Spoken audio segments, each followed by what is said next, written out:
All right, you guys, I'm going to show you how to use this very well fit nutrition calculator to calculate the macros on some of your favorite recipes. So I clicked on the link from Schoology and it brought me to this, try our recipe nutrition calculator. So if I scroll down here a little bit, you can see I have an option to enter my recipe name and my ingredients and my servings. You can type your recipes in here by hand if you want. I already decided that peanut butter and jelly was my favorite recipe, mostly because you guys can't use that one. And so instead of entering all my ingredients, I'm gonna be kind of lazy and I'm gonna go to Google, and you can see I already typed up in here peanut butter and jelly recipes, and then I'm gonna search, and I really like my peanut butter and jelly sandwiches grilled. So I'm gonna go here, I'm gonna click on grilled peanut butter and jelly sandwich, which actually sounds kind of good. And I'm gonna go here, and all I need are my ingredients. So I scroll and I see here are my ingredients. I'm gonna hold my finger down and I'm gonna copy all of these ingredients, copy, and then I'm gonna go back into my recipe calculator, touch inside the ingredients box, and put paste. And so that's all I'm gonna do right now. It tells me what I need. This makes one serving.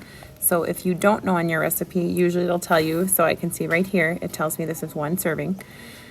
And if it doesn't tell you how many servings, make your best guess. If it's a full-size dinner, I would go with 4. So I go back here, I have my ingredients listed, I have one serving, and I'm going to click Analyze Recipe. And as I go through here, it's gonna show me, I'm gonna use 2 teaspoons of butter with salt. It populated those ingredients for me. 2 slices of white bread. Now maybe if I don't want white bread, I can hit this little pencil, and then if I hit this little drop down, it gives me choices for all sorts of other kinds of bread. So if I want to use Wonder Bread, or if I want to use white bread from Fiber One, if I want to look for a specific type of white bread, you can change that, but you really don't have to. And then once I had changed that, I'm going to hit update. There we go. And so I do see here that it tells me my ingredient is not found, where it says fruit jelly. So I'm going to hit the red pencil, and I'm going to go through here, and it doesn't say anything about jelly. So I'm going to try to type in strawberry, jam. There we go. So we've got Smucker's seedless strawberry jam.